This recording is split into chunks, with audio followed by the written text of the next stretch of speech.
गुरुवार शाम सृष्टि अपने घर के आंगन में बैठी है और किताब पढ़ रही है।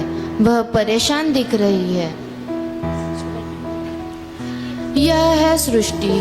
उसका जीवन उलझनों से भरा है। पढ़ाई, घर वालों की उम्मीदों और आज के ज़माने में बढ़ रही एक युवती होने के कारण लगातार दबाव में है। उसका विश्वास टूटने की कगार पर। मैं प्रार्थना करती हूँ, मंडली में भी जाती हूँ, पर कुछ भी बदलता क्यों नहीं? तभी वह पढ़ रही किताब में उसे एक पर्ची मिलती है जिस पर उसे यशाया 40वां अध्याय 31वां वचन दिख जाता है। परंतु जो यहोवा की बात जोते हैं वे नया बल प्राप्त करते जाएंगे। वे उकाबों की नाई उड़ेंगे, वे दौड़ेंगे और श्रमित न होंगे, चलेंगे और थकित न होंगे। पर मुझे तो सिर्फ कमजोरी ही महसूस होती है। तभी उससे मिलने उसके घर मीना और अमन आते हैं।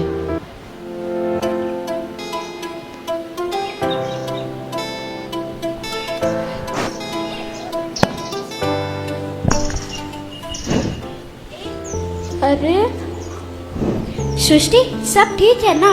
आजकल तो बहुत चुपचाप है। नहीं, बिल्कुल नहीं। मैं कोशिश करती हूँ अच्छा बनने की, एक सच्ची मसीह होने की, लेकिन सब कुछ खोखला लगता है, जैसे मेरी जड़ें ही सूख गई हो। अमन उसकी पर्ची पर का वचन देखता है। अरे ये क्या है? अरे यार, तुम भी ये विश्वास वगैरह की बातें को लेके सोच रहे हो। इससे अच्छा मौज करो और जिंदगी के मजे लो। हाँ, खुद के लिए जीना सीखो। इतना स्ट्रेस लेने का क्या फायदा? सृष्टि चुप रहती है और इन सब बातों को सुनकर वो और उलझन में पड़ जाती है। चलो बास्केटबॉल खेलने चलते। हाँ, जिससे तुम्हारा मूड भी फ्रेश हो जाए।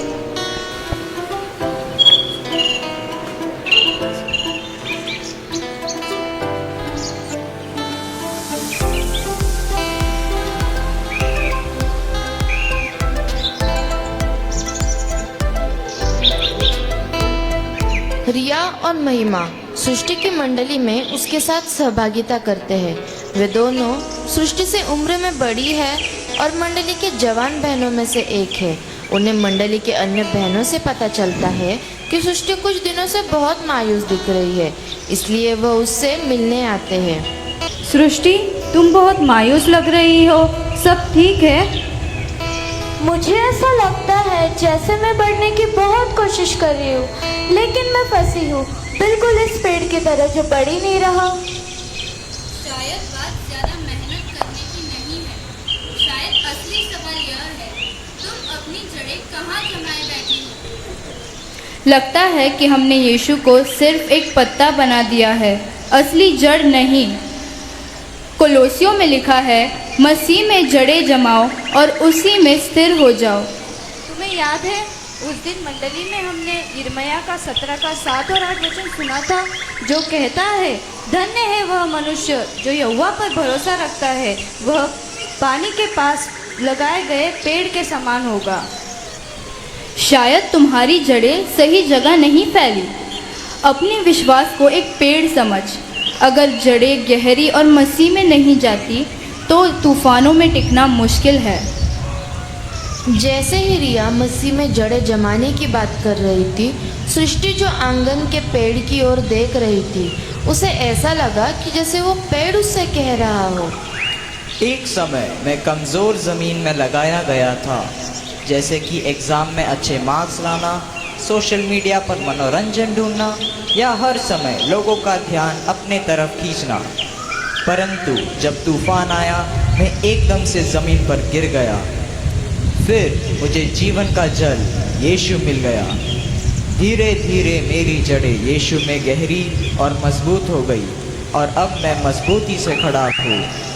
मैं बढ़ रहा हूँ और प्रेम, आनंद, शांति जैसे फल ला पा रहा हूँ। यह सुनकर सृष्टि अपने मन में सोचने लगती है, तो क्या मैं गलत चीज़ों पर भरोसा कर रही थी? बिल्कुल, अपनी जीवन की जड़ें मसीह में जमाओ। हाँ, उसके वचन में, उसके प्रेम में और उसकी सच्चाई में, तभी हम सही रीति से बढ़ पाते हैं।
अगले दिन शुक्रवार को सृष्टि स्कूल में एक कोने में बैठी पिछली शाम को घटी घटना के बारे में सोच रही थी।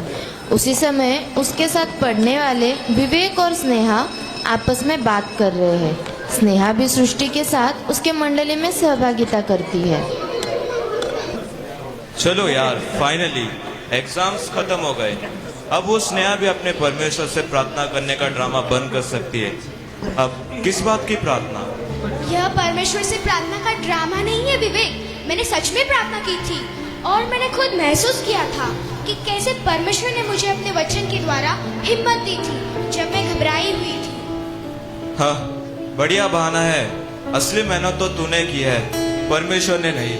सच कहो तो ऊपर कोई है ही नहीं, सब अपने दिमाग का खेल है।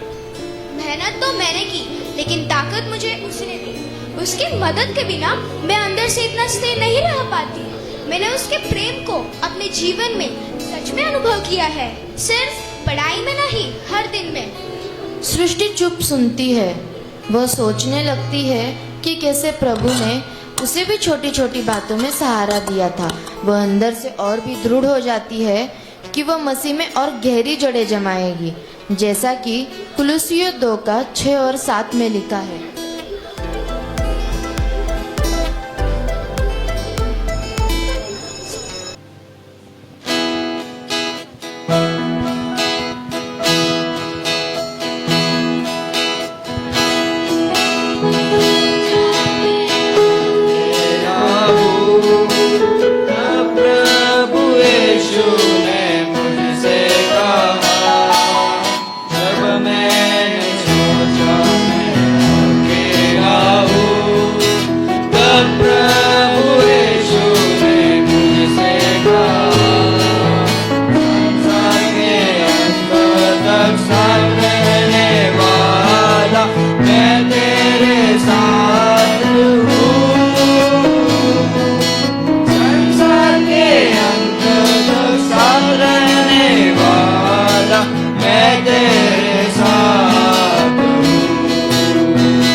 शनिवार शाम सृष्टि अपने घर पर अपनी छोटी बहन आकृति के साथ बैठी है, जो अपने संडे स्कूल में दिया गया वचन याद कर रही है। दीदी, भजन सीधे 92 के 12 का मतलब क्या है? पेड़ और धर्मी कैसे जुड़े हैं? आकृति, जैसे एक मजबूत पेड़ गहरी जमीन में जड़ पकड़ता है, वैसे ही जो परमेश्वर पर भरोसा करते हैं वे भी फलते फूलते हैं। उसी समय स्नेहा, रूथ के पिता जो कि मंडली के पुर्णिया भी है, यानी भाई सुरेश, और रिया और महिमा घर में प्रवेश करते हैं।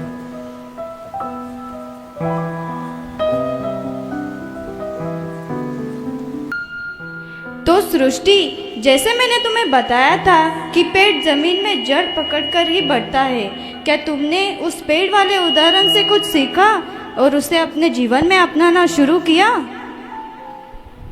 बिल्कुल, बाइबल कहती है कि जो मसीह में जड़ पकड़ते हैं वही मजबूती से खड़े रहते हैं और बढ़ते हैं।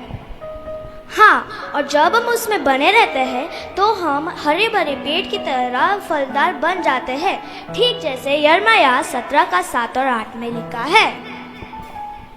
मसीही विश्वास सिर्फ स्वर्ग पाने का एक तरीका नहीं, बल्कि यह यीशु मसीह के साथ प्रेम, विश्वास और समर्पण की एक यात्रा है। इस धारणा में स्वर्ग लक्ष्य नहीं, बल्कि उस बदले हुए जीवन का फल है जो परमेश्वर के साथ संबंध में जिया गया हो। मैं समझ रही हूँ, मेरा विश्वास अंधा नहीं है, मैं असल में मसीह में जड़ पकड़ रही थी। मुझे एहसास हुआ कि मैं बुनियादी चीजें छोड़ रही थी, जैसे परमेश्वर के साथ समय बिताना, उस पर भरोसा रखना और उसे अपने जीवन में जहाँ जरूरत है छांटने देना। कहते हैं। याद रखो बच्चों, जैसे पेड़ धीरे धीरे बढ़ते हैं वैसे ही हमें भी मसीह जीवन में गहराई से जड़ पकड़नी है। जैसे पवित्र आत्मा के फल प्रेम, दया, सहनशीलता इत्यादि अपने आप हमारे जीवन में दिखने लग जाएंगे। थोड़ा रुककर सृष्टि उत्साह से सबके सामने कहती है, अब समय आ गया है गहराई में जाने का। मैं एक ऐसा पेड़ बनना चाहती हूँ जो बढ़ता है और फलता है। हम सबको मसीह में गहराई से जड़ें जमानी होगी, क्योंकि इसके द्वारा हम विश्वास में बढ़ पाएंगे और फलवंत हो पाएंगे। हम किस में जड़ें जमा रहे हैं? क्या हमारा विश्वास बढ़ रहा है? हमारी जिंदगी कौन सा फल दिखा रही है? स्किट में खास ध्यान दिए हुए इन सवालों के द्वारा हम सभी आत्म परीक्षण कर सकते हैं। हमारा स्किट यहाँ पर समाप्त होता है। आप सबका धन्यवाद।